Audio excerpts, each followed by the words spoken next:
Good evening. Welcome to week 8 here at MPAI 600 here at Georgetown University's Applied Intelligence. And this is your last YouTube video.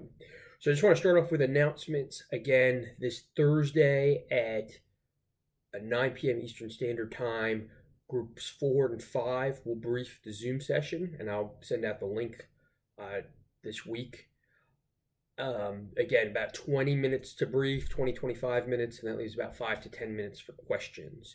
So group 4 will go at 9 o'clock, group 5 will go at 9:30, and then at 10 o'clock we'll have the job talk as well.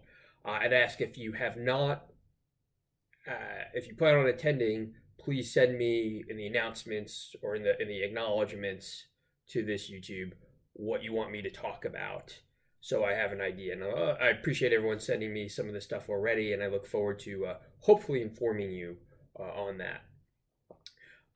So just we're going over just the course. You're for those of you who are not briefing, you're due a week from today, and I'm taping this on a Sunday. The final is due, as well as the final paper, for those of you who still need to do the paper.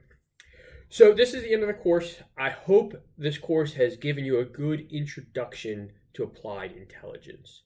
We started out talking about some of the mechanics of intelligence, whether it's the collection, whether it's the different ints, whether it's how to put them all together to serve a strong collection plan.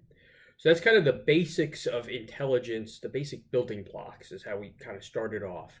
And then it culminated in a collection plan. And a lot of you did a collection plan, and I just want to say is those same principles that you did the collection plan, whether you're trying to determine if Iran is cheating from the nuclear agreement or trying to determine the presence of MS-13 in Fairfax County, those same principles still apply, whether it's establishing requirements, determining collection assets, analyzing disparate amounts of data and communicating that to policymakers and decision makers.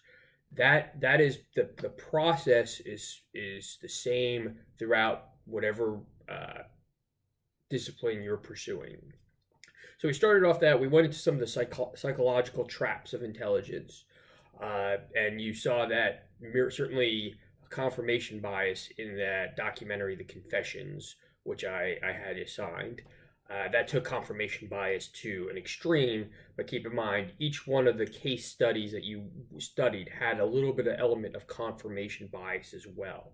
So we can all be victims of confirmation bias. And the whole point of showing that bias is not to say, hey, eliminate your bias, or I don't have biases, but it's to just say, recognize that everyone has biases, and recognize when you're actually making decisions, sometimes bad decisions, based on those biases.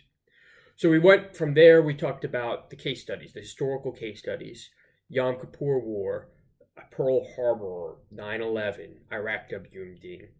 And the point was not to give you a history lessons, and in the real world, no one's going to ask you about Pearl Harbor or Yom Kippur War. But the principles, the failures that underpinned all those case studies are relevant going forward. Those pathologies, whether it's psychological factors, collection failures, inability to communicate nuance to policymakers, those are relevant in whatever intelligence problem you're trying to seek, whether, again, it's in law enforcement or in the business community or in the larger strategic intelligence enterprise. So, again, those lessons are very relevant as you move forward.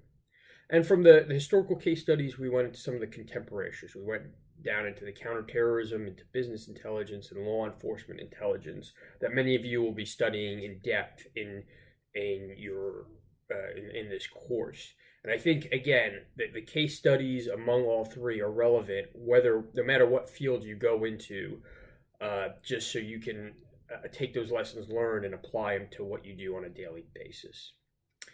So with that being said, I appreciate everyone's participation in the course. I appreciate everyone's input.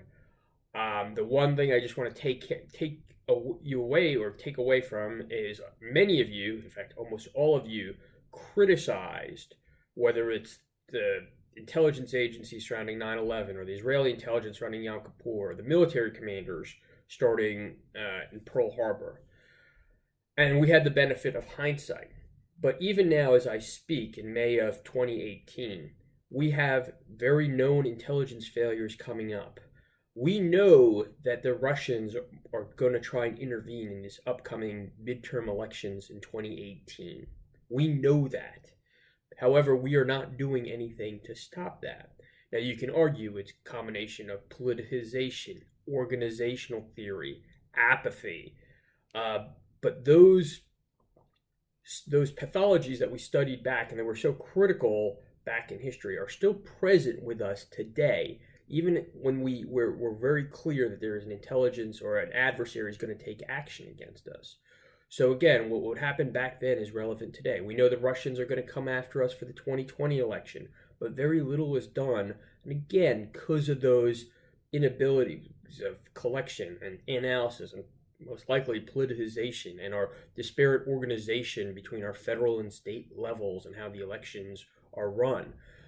Again, so those pathologies still maintain with us today, and we've been critical of our historical partner of intelligence and history, but I guarantee you 20 to 30 years from now, there will be a class that teaches about the failure of intelligence to monitor or the intelligence failure surrounding the 2018 and 2020 elections. There'll probably be a class 20 years from now that talks about how come they didn't know about a cyber activity or a cyber attack against critical infrastructure that we all know is coming. But again, those various issues prevent us from taking action. So I leave you with that thought. As I've mentioned before, I look forward to reading your finals, and if there's anything I can do for you, whether it's in the program or whether it's future jobs or networking, please do not hesitate to contact me. And good luck on the final papers, and good luck with the remainder of the course.